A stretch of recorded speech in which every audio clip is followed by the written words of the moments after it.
rendez-vous d'Alfred Hitchcock raconté par Serge Sauvion. Aujourd'hui, un faux calcul de Jay Folb.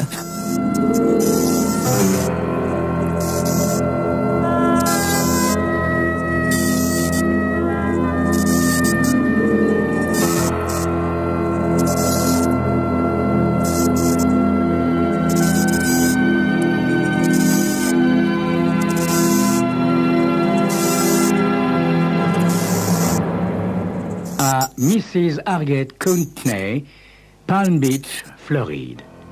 Chère tante Harriet, dans quelques jours, vous accueillerez dans cette demeure choisie qui est la vôtre l'une des têtes couronnées les plus recherchées de toute l'Europe. Acceptez cela comme un modeste présent de la part de celui dans le cœur duquel vous tenez la plus grande place.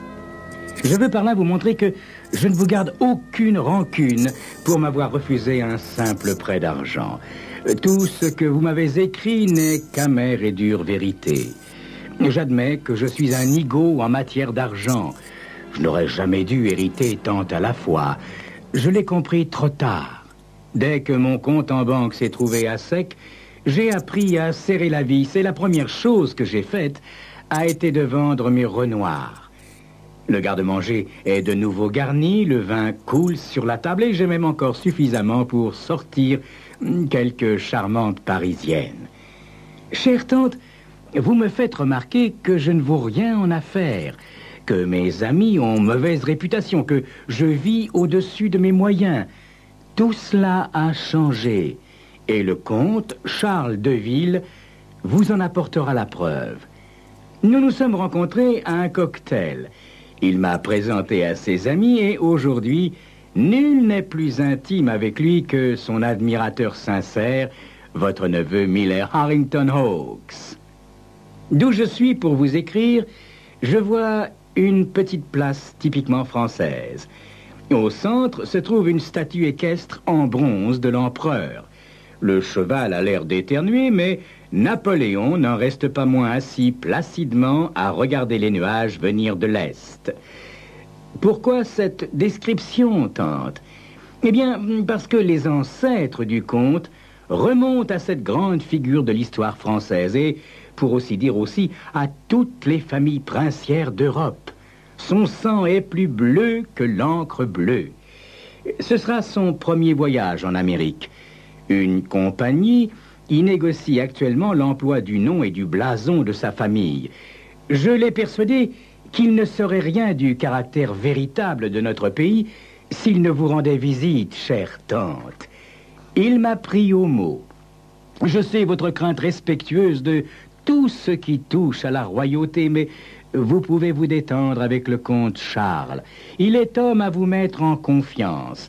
Ne cherchez pas à faire des manières, chère tante. Soyez simplement naturelle et charmante, comme toujours.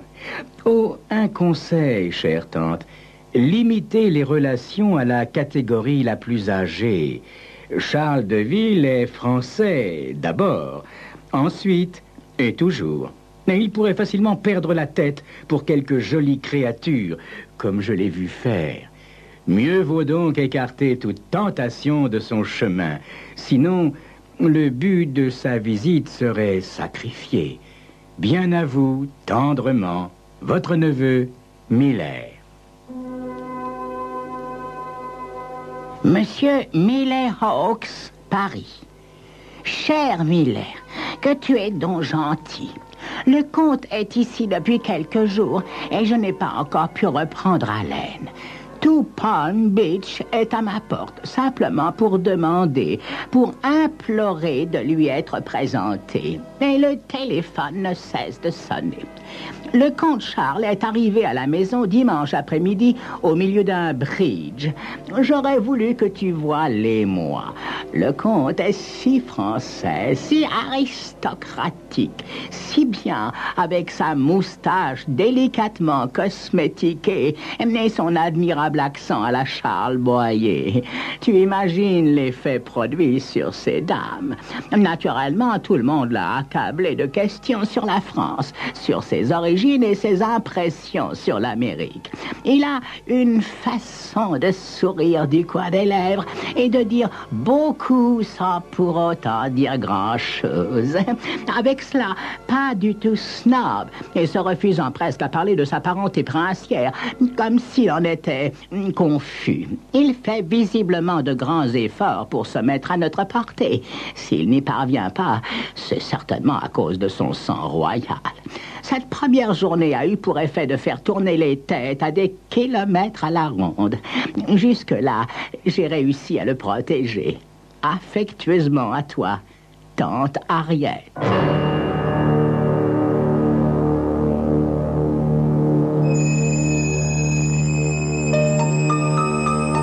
Post-scriptum. Comment te remercier de la bonne idée que tu as eue en m'envoyant ton délicieux ami, le comte Charles de Ville? Eh bien ça, c'est ce que vous saurez dans quelques instants. Monsieur Miller Hawks, Paris. Mon ami, jamais aucun homme n'a eu autant de sang bleu dans les veines que moi. Si nous étions encore au temps de la Révolution française, on me recoudrait sûrement la tête sur les épaules pour le plaisir de me guillotiner de nouveau. Il m'est assez difficile de ne pas me tromper dans l'histoire de mes ancêtres, mais jusqu'à maintenant, je m'en tire assez bien. C'est évidemment d'une extrême importance.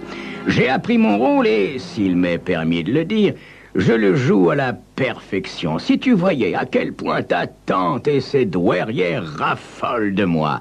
Je passe mon temps à siroter des tasses de mocha et des verres de sherry.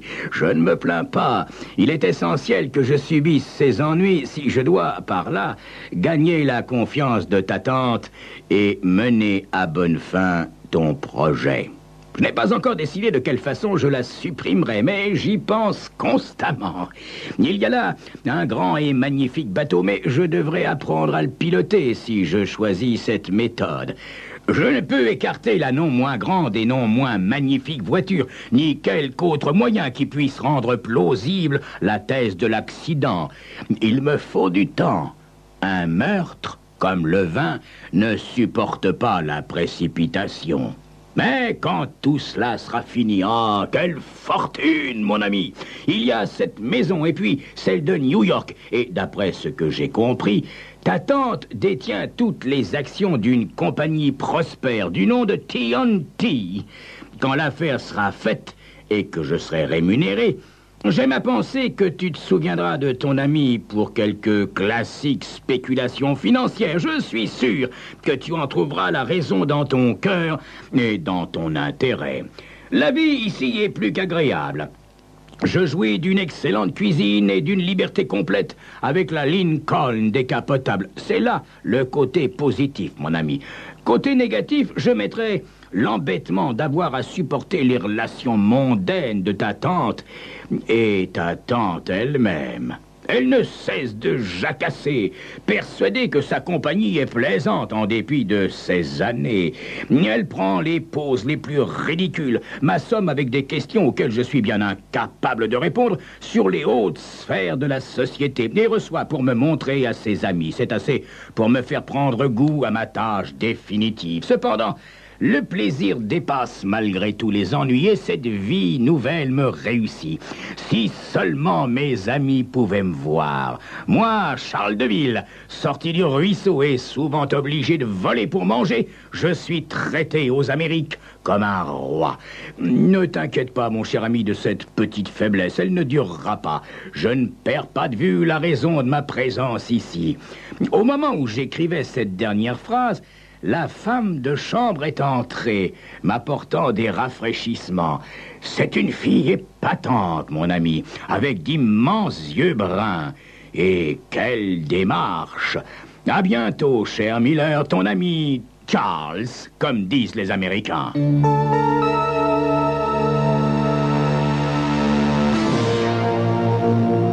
Monsieur Charles de Ville, boîte postale 457 Palm Beach, Floride. Mon cher comte, Des semaines ont passé depuis ta lettre et pas un mot encore de sa mort. C'est du sadisme, Charles. Vraiment, je deviens fou à attendre ainsi la nouvelle que la vieille sorcière n'est plus. Je ne te demande pas ce que tu fais. Je ne le sais que trop. Pierre, que j'ai rencontré cet après-midi, m'a fait voir la montre que tu viens de lui envoyer pour qu'il la vende. Ma parole, tu deviens fou. Écoute, Charles, il y a un travail à faire et ça n'est pas en escroquant ou en faisant les poches de ma tante que tu y parviendras. Et laisse-moi te rappeler que tout ce que tu dérobes en ce moment à ma tante, c'est en définitive à moi que tu le voles. Je te prie instamment d'agir. Je ne peux plus tenir longtemps. Tout ce que je possédais, je l'ai engagé pour trouver les fonds nécessaires à ton voyage en Amérique. J'en suis presque réduit au pain sec et à l'eau claire. Et me connaissant, tu peux imaginer quelle épreuve c'est pour moi. Allons, Charles, tu l'as et reviens. Paris n'a jamais été plus beau. Ton idée d'employer le bateau me paraît bonne, logique et sans danger. Emmène donc la vieille toquée en pleine mer et fais-moi hériter. Je t'en supplie. Je ne vois pas de moyen plus simple. Dépêche-toi et il y aura un petit supplément pour toi. Fais-moi savoir par retour que tout est enfin terminé. Sincèrement, Miller.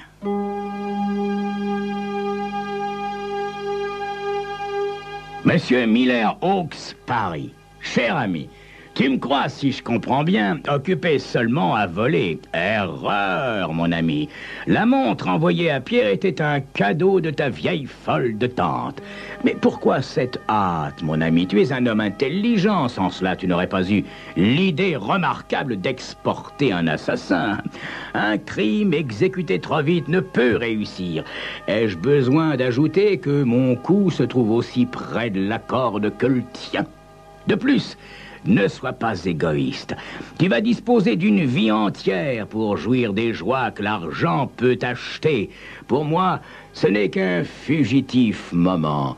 Je ne me souviens pas si j'ai eu l'occasion de te parler de Jane, une des femmes de chambre de ta tante et le plus ensorcelant morceau de féminité américaine que j'ai jamais rencontré. Ainsi, j'ai la possibilité aujourd'hui de vivre un roman d'amour dans un cadre et d'une façon que je ne retrouverai certainement jamais plus.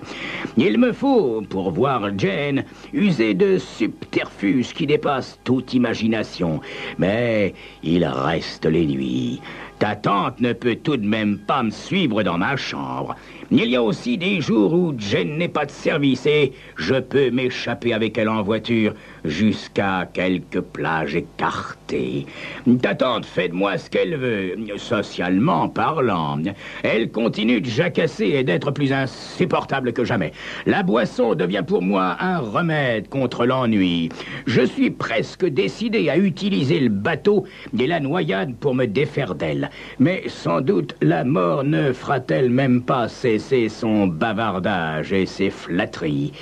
J'ai appris à piloter le navire comme un authentique loup de mer et Jane me trouve grand air quand je suis à la barre. Il m'est arrivé récemment une petite mésaventure qui, j'espère, n'aura pas de suite fâcheuse. La semaine dernière, je suis entré avec la décapotable dans un poteau en ciment. La voiture a subi pas mal de dégâts et moi un choc dont je me suis mal remis malgré les soins prodigués par ta tante. Je m'occupe de l'achat d'une nouvelle voiture et j'ai obtenu du vendeur l'espérance d'une petite commission. Ton compatriote me paraît aussi débrouillard que moi. Je me hâte de terminer un cocktail donné en mon honneur par une amie de ta tante m'attend. Courage, ça n'est plus qu'une question de jour. Charles.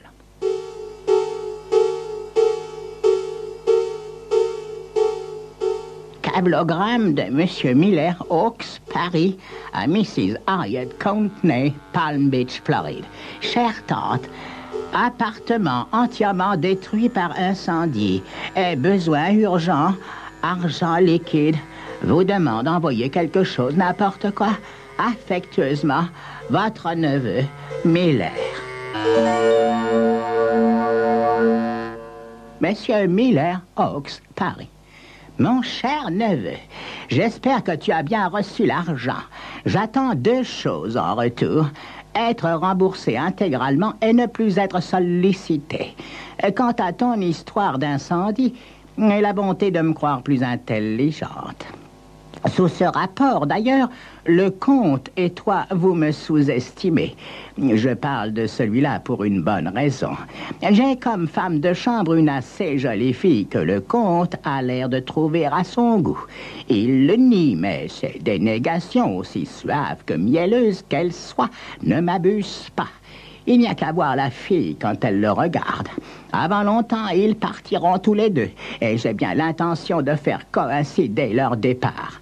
Comprends-moi bien, cher neveu, là n'est pas la seule cause de mes désagréments avec le comte Charles. Ce que je trouve inexcusable, c'est cette façon qu'il a de se croire, pour ainsi dire, le maître ici.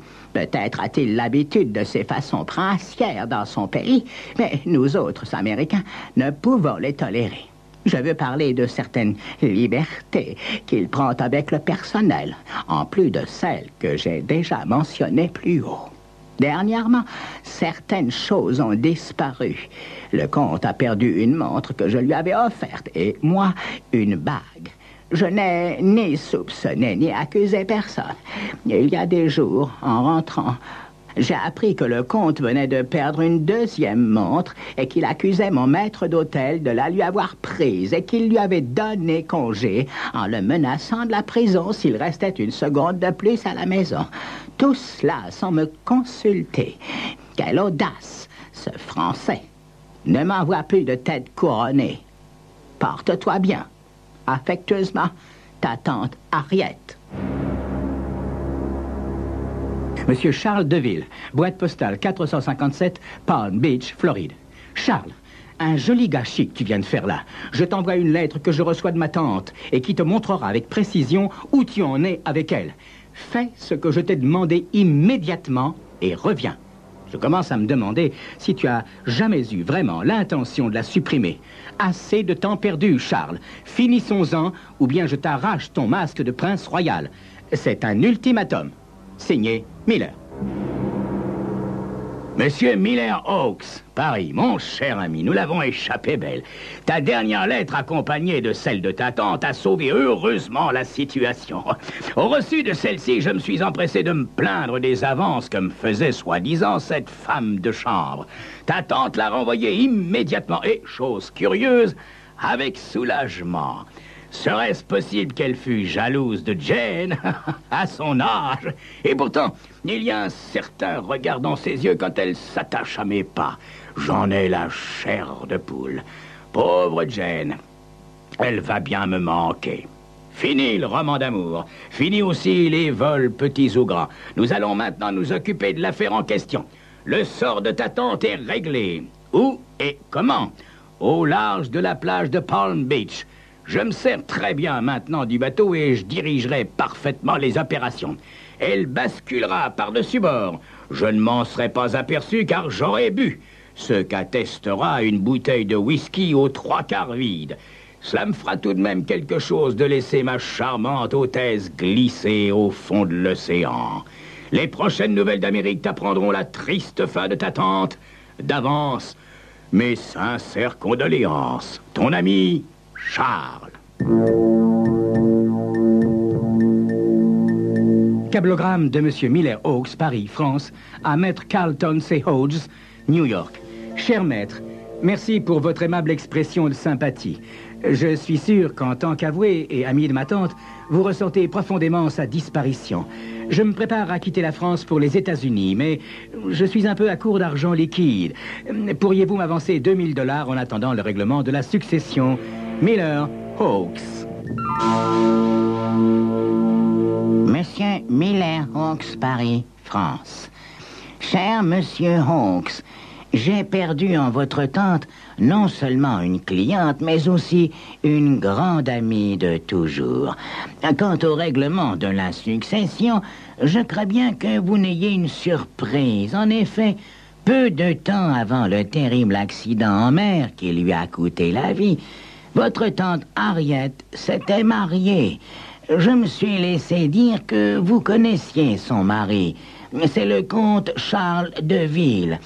Si vous désirez revenir aux États-Unis et que vous ayez toujours besoin d'argent, Peut-être pourriez-vous lui écrire. Après tout, il est maintenant votre oncle.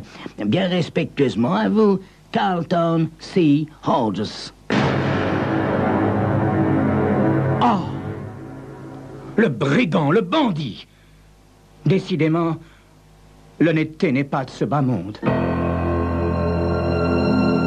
C'était Crime Story, les rendez-vous d'Alfred Hitchcock racontés par Serge Sauvion. Aujourd'hui, un faux calcul de Jeff Holb.